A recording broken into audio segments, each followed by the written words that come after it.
இயேசுவின் ரத்தம் ஜெயம். Praise the Lord my dear brothers and sisters. இந்த நாள்லையும் ஆவியானவர் உணர்த்தின காரியம், எச்சரிக்கையா இருக்கிறோமா?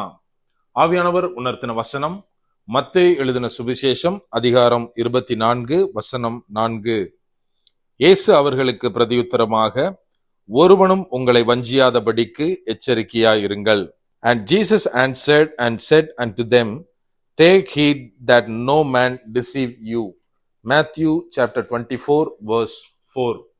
எனக்கு அன்பானவர்களே, இந்த இடத்துல நம்ம பார்க்கிறோம், சீஷர்கள் சொல்றாங்க, இயேசு கிறிஸ்துவை கேட்கிறாங்க, அதாவது உங்களுடைய வருகைக்கும் இந்த உலகத்தின் முடிவிற்கும் ஏதாவது அடையாளம் இருக்கிறதா அப்படின்னு கேட்டதுக்கு தான் இயேசு இந்த இடத்துல பதில் சொல்லுகிறார்.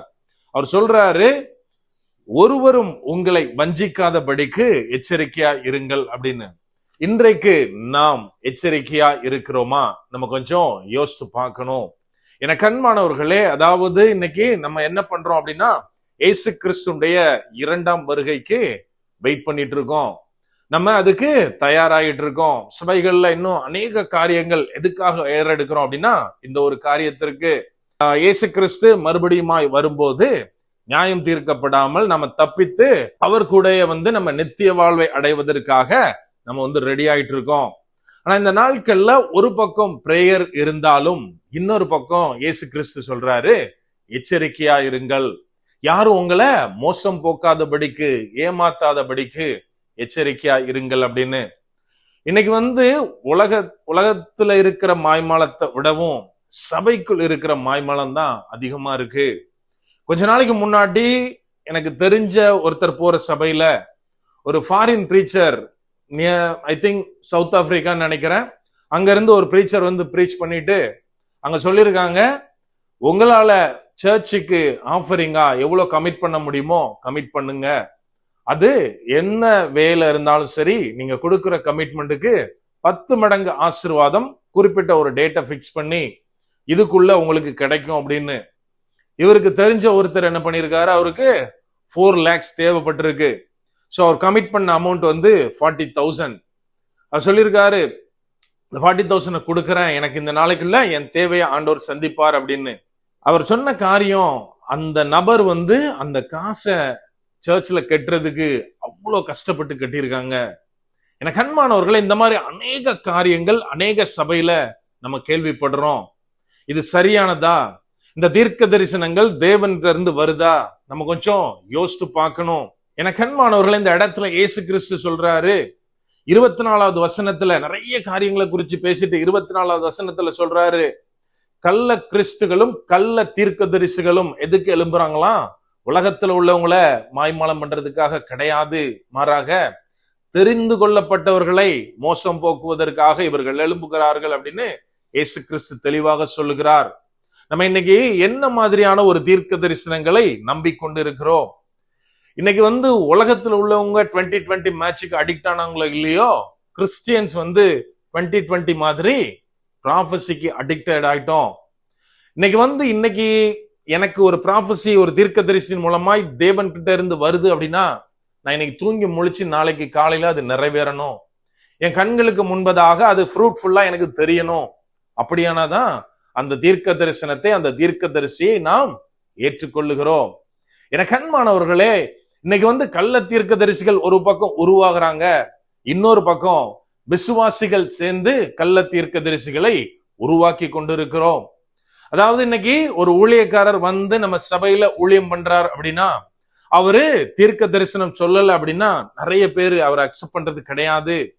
அதுவும் தீர்க்க தரிசனம் எப்படின்னா எச்சரிக்கிறதா இருக்கக்கூடாது. என்னுடைய வாழ்க்கைக்கு ஒரு பிராஸ்பரிட்டியான ஒரு தரிசனம், தீர்க்க தரிசனம் வந்தா நான் அவரை, அப்பா அந்த ஊழியக்காரரா பயங்கரமான ஊழியக்காரன், என்ன ஒரு தீர்க்க தரிசனம் சொல்றாரு, என் வாழ்க்கை குறித்து அப்படியே புட்டு புட்டு வச்சாருன்னு சொல்றோம். எனக்கு அன்பானவர்களே, இதுக்காகவே நிறைய பேர் தீர்க்க தரிசனத்தை, பிராஸ்பரிட்டியான தீர்க்க தரிசனத்தை கொண்டு வருவதை நாம் பார்க்க முடிகிறது. இது ஒரு வேதனையான விஷயம். இயேசு கிறிஸ்து அதை குறித்து தான் சொல்லுகிறார், எச்சரிக்கையா இருங்கள். நாம் எப்படி இருக்கிறோம்? நம்ம கொஞ்சம் யோசித்து பார்த்தோம் அப்படின்னா, தீர்க்க தரிசனம் ஆபிரகாமுக்கு தேவனாலே தரப்பட்ட வாக்கு தத்தம், அது எவ்வளவு நாள் எடுத்தது?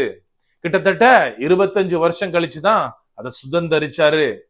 ஒரு 10 வருஷம் கழிச்சு நம்மளா இருந்தா, ஒரு 10 வருஷம் கழிச்சு இந்த தீர்க்க தரிசனம் என் வாழ்க்கையில நிறைவேறல அப்படியானால் தேவன் பொய் சொன்னாரா? நம்ம கொஞ்சம் யோசித்து பார்க்கணும். என கண்மானவர்களே, தேவன் இன்னைக்கும் பேசிட்டு தான் இருக்காரு. ஆனால் நாம யார் நல்ல தீர்க்கதரிசி, யார் கள்ள தீர்க்கதரிசி, எது தேவன் கிட்ட இருந்து வர்ற வார்த்தை அப்படின்றத நம்ம கண்டு கொள்ள நாம் ஆவியானவருடைய கூட நடக்கிறது மிகுந்த அவசியமா இருக்கிறது.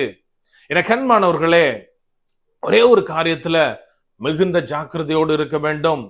முதலாவது காரியம், இன்னைக்கு இயேசு கிறிஸ்து எச்சரித்தபடி நாள் நெருங்கும் போது முதலாவது நான் மற்றவர்களாலே மோசம் போகாதபடிக்கு நான் எச்சரிக்கையா இருக்க வேண்டும். இரண்டாவது காரியம், தேவன் என்னை அழைத்திருக்கிறார், என்னை கொண்டு பேசுகிறார் அப்படின்னா மற்றவர்களை மோசம் போக்காதபடிக்கு மிகுந்த எச்சரிக்கையா இருக்க வேண்டும். அப்படியே கண்களை மூடுவோமா? அன்பான ஆண்டவரே, இந்த நேரத்திலே அப்பா உம்மை நோக்கி பார்க்கிறோம். ஆவியானவர் நீர் எங்களோடே இருக்கிறீர், அதற்காய் நன்றி செலுத்துகிறோம்.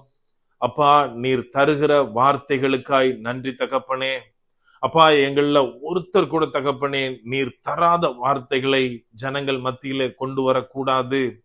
ஆவியானவர் என்ன பேசுகிறாரோ அதை மாத்திரம் நாங்கள் பேச நீர் எங்களுக்கு கற்றுத்தாங்க. அப்பா, எங்கள் சுயத்தை உடைத்து நீர் மாத்திரம் வெளிப்படுங்க. எங்களாலே ஒருத்தர் கூட மோசம் போகாதபடிக்கு ஆவியானவர் நீர் எங்களை வேலி அடைத்து பாதுகாத்துக் கொள்ளுங்க. முற்றிலுமாய் தாழ்த்தி ஒப்பு கொடுக்கிறோம். பலப்படுத்தி ஆசீர்வதிங்க. மீட்பர் இயேசுவின் மூலம் ஜெபிக்கிறோம். ஜெபம் கேளும் எங்கள் நல்ல பிதாவே. ஆமென். God bless.